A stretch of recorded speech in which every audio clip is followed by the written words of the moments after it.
The Tartarian Empire, a name that conjures images of a lost golden age, has ignited the curiosity of history enthusiasts, skeptics, and conspiracy theorists alike. Some envision it as a sprawling, advanced civilization that dominated the globe before being systematically erased by a secretive elite.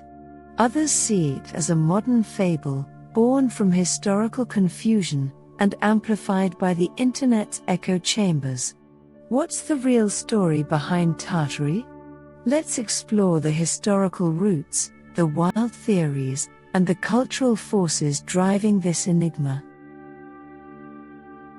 Historically, Tartary wasn't an empire, but a broad, nebulous term European mapmakers applied to vast regions of Asia and Eastern Europe from the 13th to 18th centuries. Derived from Tatar, a name for Turkic and Mongolic peoples, it encompassed everything from the steppes of modern Kazakhstan to the edges of Siberia. This wasn't a single nation with a flag or throne, but a patchwork of nomadic tribes, khanates, and vassal states, often under the sway of larger powers like the Mongol Empire, or later, Russia. The Mongol Empire, peaking in the 13th century, might be the closest real-world echo of a Tartarian dominion. Stretching from Poland to Korea, it was a marvel of military coordination, with a postal system and trade networks that awed contemporaries. Yet, it splintered by the 1300s, leaving behind successor states, like the Golden Horde and the Yuan dynasty. As Western explorers like Marco Polo ventured east, their tales fueled the mythos of a mysterious Tartary, but by the 1700s, more accurate surveys shrank the term's scope, until it vanished from maps altogether.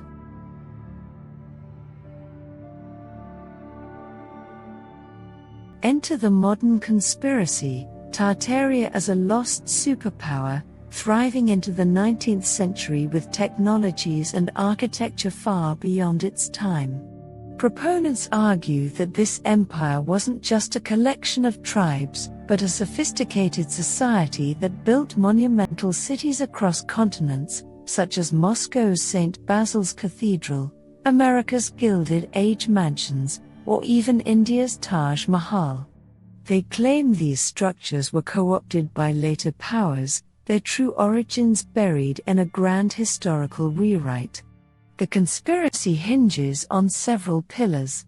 First, there's the mud flood hypothesis, a supposed deluge of sediment that engulfed Tartarian cities, leaving only their upper stories visible. Believers point to sunken streets in places like Seattle or London as evidence, suggesting a global reset event around the 1800s. Second, there's the energy angle, claiming that Tartarians mastered atmospheric electricity, using cathedral spires and golden domes as conductors for free power, a secret stolen by industrial tycoons.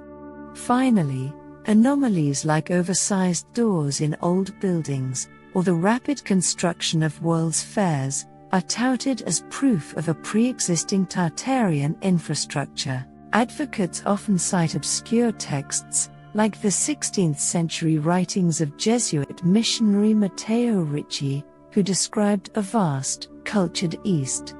They also lean on 19th century photographs showing pristine cities, before, they say, orchestrated disasters like the Lisbon earthquake of 1755, or the Great Fire of London in 1666, erased Tartarian traces.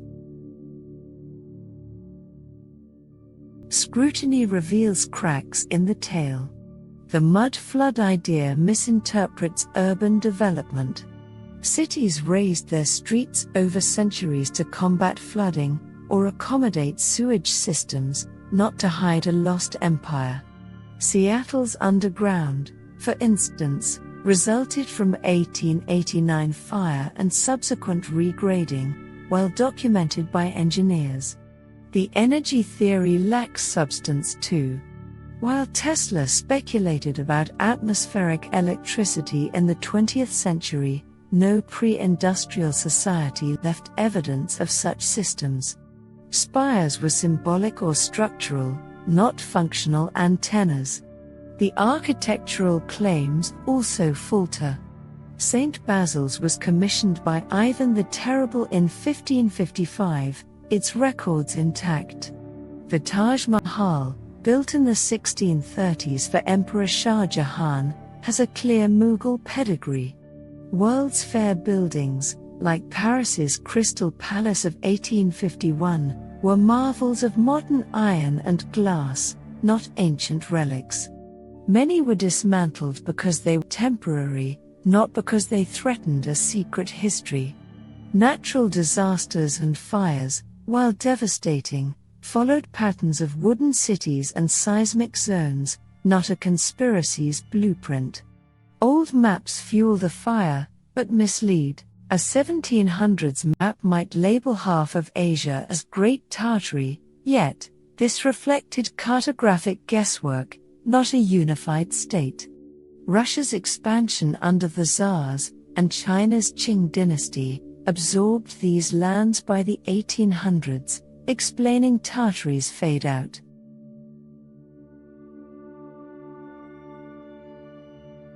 Beyond the evidence, the Tartarian mythos taps into a potent cultural vein. It echoes ancient legends, such as Plato's Atlantis, or the Vedic tales of submerged Dwarka, where advanced societies vanish, leaving whispers of their glory. In today's climate of skepticism toward authority, the idea of a suppressed past resonates. Who hasn't wondered if history's victors rewrote the story? The Tartaria theory also offers a romantic escape, a world where humanity once lived in harmony with forgotten tech, free from coal smoke and corporate grids. The internet supercharges this. Forums dissect grainy photos of Tartarian chimneys, videos overlay maps with narration about erased borders. It's a participatory mystery, and amateur sleuths feel they're uncovering truth, not just consuming it. The aesthetic helps too. Those domed roofs and marble halls look otherworldly, compared to strip malls and skyscrapers. Could there be more to Tartary than maps suggest? Linguists note that Turkic languages, spoken across the historical Tartary, share roots stretching from Turkey to Siberia, hinting at ancient migrations. Genetic studies of steppe peoples, like the Scythians or later Tatars, show a mix of East Asian and European ancestry, reflecting a crossroads of cultures. But this points to trade and conquest, not a single empire. Archaeological digs in places like Kazakhstan unearth gold-laden tombs and iron forges, yet, these fit the nomadic lifestyle, not an urban utopia. The Tartarian Empire blends a kernel of truth, historical Tartary as a region, with a wildfire of imagination. No lost civilization built Chicago's skyscrapers, or powered Moscow with lightning. Yet, its allure persists, a testament to our hunger for hidden stories. It's not history, but it's a hell of a tale. Fact? Barely. Fiction? Largely. Conspiracy? That's for you to wrestle with. Do you see a cover-up in the cathedral spires, or just a good yarn spun from the shadows of the past? Thank you for watching. If you found this video insightful, don't forget to like, share, and subscribe for more content on ancient mysteries, spirituality and self-development.